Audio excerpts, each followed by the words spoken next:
Good evening, folks, and welcome to the Horror Corner. I'm your host, Sean Patrick Erschen, and this week we take a look back at a legend, a horror icon, a maestro of modern horror, if you will, and that is the late, great Tobe Hooper, who unfortunately just passed away a few days ago. And I just had to pay tribute to an icon of horror history, a brilliant director, one of the legends of horror, and that is Tobe Hooper. And he created one of the absolute most brilliant horror films ever made, the most terrifying horror movie ever made, and that is the Texas Chainsaw Massacre. And what I feel is one of the greatest horror sequels of all time, and that is the Texas Chainsaw Massacre Part 2. He also made such classics as Life Force, Poltergeist. He directed along with producer Steven Spielberg. Did such films as Body Bags with John Carpenter. He also did the adaptation of Stephen King's Salem's Lot, a great adaptation, which I feel is one of the best Stephen King movies ever. And that's actually a TV movie, but it's got to be the scariest TV movie ever made, and an excellent vampire film. And he also did the Funhouse slasher kind of film from 1981. He also did Invaders from Mars, creepy ass sci-fi / horror movie, and a host of other classics. He also did the remake of The Toolbox Murders, which was a really good remake. One of the better horror remakes of recent memory. So let's just talk about the immortal Texas Chainsaw Massacre. What an amazing, amazing film. When I was a kid, I just could not get over the terror, the absolute rawness of it. It is just so realistic. It's so demented and deranged. You just cannot look away. Just the way Tobe Hooper shot the film in that like shoddy camcorder feel. It brings such a realism that we hadn't seen in any movie before. And the cast is just amazing. A bunch of completely unknown actors. It's like they took them off the street. They took these lunatics off the street and put them in front of the camera. That's what it feels like. And even the young hippie teenagers, you know, they feel real too. They feel like someone you knew back in the day, you know. They feel like real people. They don't feel like characters in a movie like you see in so many slasher flicks, that people that have no life, people that just feel like cardboard cutouts or caricatures. No, these feel like real people, like you can really relate to these people. And you don't want to see anything bad happen to them. But of course they're very naive. They go somewhere where they don't belong and they know nothing about. And when you go into these backwoods areas with all these hillbillies, you don't know what's gonna happen, you know, because they don't like outsiders. They don't like Yankees coming getting in their business, you know. Like Drayton Sawyer says in the movie, some folks don't like it and they don't mind showing you. But it's so amazing, like, and the characters, like, are immortal, like the immortal Leatherface. So how could you come up with a character like that? I know he actually was based on a real-life serial killer by the name of Ed Gein, who was also the inspiration behind Psycho and Buffalo Bill in the Silence of the Lambs film. But when you first see him, it's one of the most horrifying scenes in film history, when one of the naive young teenagers walks into their house, and he literally stumbles into the room where Leatherface's domain, you know, and you hear these weird pig squeals, and and when you see him, he's just an absolute horrifying figure. Huge man with a butcher's apron, all bloody, and he's got a gigantic sledgehammer in his hand, and he takes the guy out, and you see the dude hemorrhaging, and then he gives him another shot for good measure, and you see in his face he's wearing a mask made of human flesh stitched together from different people's faces. It's absolutely sick. So sick. And then the other girl comes in too, and she looks around the house and sees all these demented works of art. Human remains, human skeletons stitched together like a piece of art. And all these cow skulls and human hands. It's so sick, and she's about to throw up when she tries to get out of the house, and Leatherface runs after her, grabs her, picks her up, and hangs her on a meat hook. It's so sick. And she has to sit there on the meat hook, bleeding to death and screaming in terror as she watches on as Leatherface revs up the chainsaw and hacks this dude up. So nasty and so brutal. But the funny thing about this film is that you barely see any blood. And that's the brilliance of Tobe Hooper in this film. You don't barely see any blood in the film. It's similar to like film like Halloween, where the brutality is implied. You know what's happening, but you don't see it. Case in point, another scene where Franklin, the young boy who's crippled in the wheelchair, is going through the woods. They're looking for their friend. Him and Sally Hardesty, his sister, who is like the final girl in the film. Leatherface catches up with him and hacks him up with the chainsaw. And it's real dark. You don't see anything. You don't see any blood. But you know what's happening. It's terrifying. And again, Sally Hardesty does a brilliant job in the film as well. She's like, I think she's probably the first final girl in a horror film. I think they established that trope in this movie. It just shows you what an influential film this is.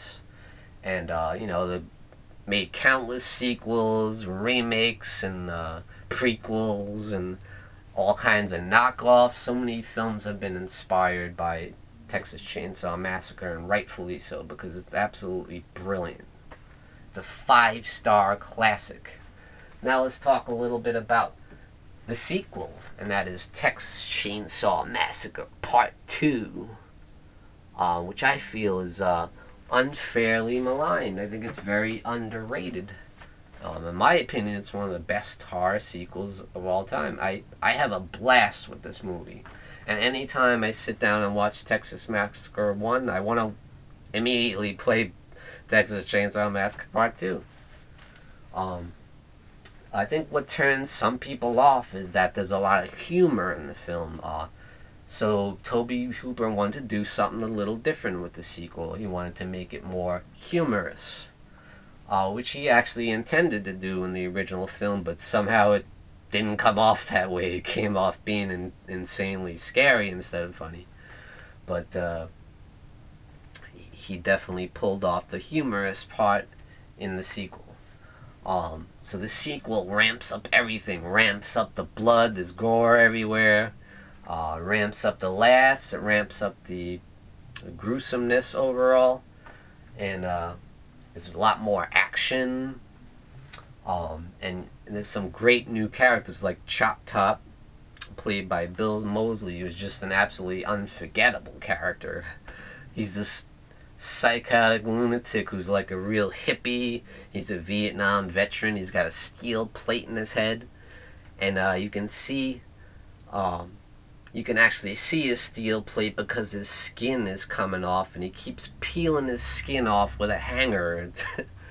He like lights up the hanger with a lighter and like picks at his skin and eats it.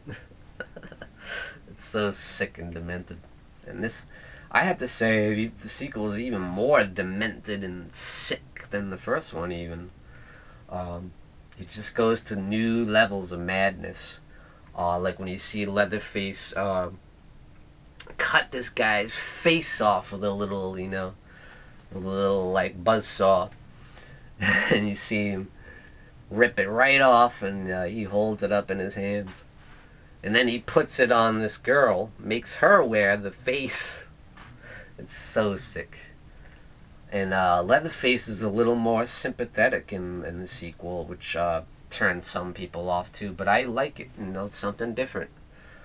He's actually like a misunderstood kind of Frankenstein monster in a way in this version.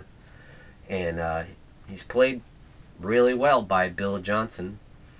And the mask looks really freaking sick. You could see that it's like different people's faces, you know.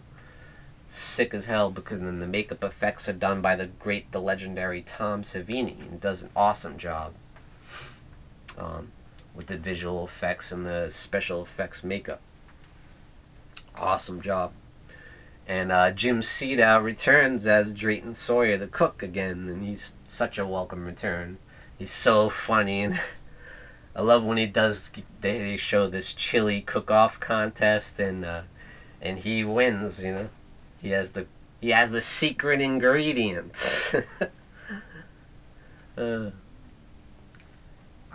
I shudder to think what's in that chili.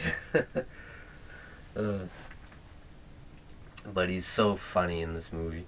And you also get Dennis Hopper, the legendary Dennis Hopper, who's so over the top and so batshit crazy. He just lets loose in this film. It's hilarious. And there are some real scares in the movie too. It's not just all fun and games. There's some real terror in here, because these guys are for real. Especially in the scene in the beginning when they take out a couple of stupid yuppies. And you see Leatherface in the truck with this 6-foot-long chainsaw, hack this dude's head, top of his head right off. And you see the blood splaying and splurting everywhere. It's nasty. And I have to say, one of the greatest final girls of all time has to be Carolyn Williams, who plays Stretch, the DJ, the local DJ of K-Okla in Burnett, Texas. And she's so charismatic, she's so resourceful. She's a very strong female character, in my opinion, and very sexy, and she just does an awesome job. And she actually goes right after the killers, you know. They terrorize her at a radio station and kill her boyfriend off, and she goes after them. But in the meantime, she plays with Leatherface's head. That's how smart she is. She knows he's not quite there, you know. So she plays on that. And he actually takes a liking to her.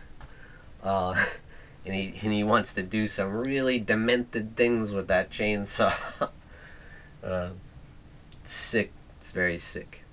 So she ends up in this layer of like demented skulls and bones and sick works of art. I guess it's an old abandoned amusement park. That's where they live now. And it's like underground and shit. There's all kinds of craziness going on there. And guess what? Grandpa's still alive. They actually redo that dinner scene too, and they have a little bit more fun with it this time. It's not quite as insane, but it's still batshit crazy.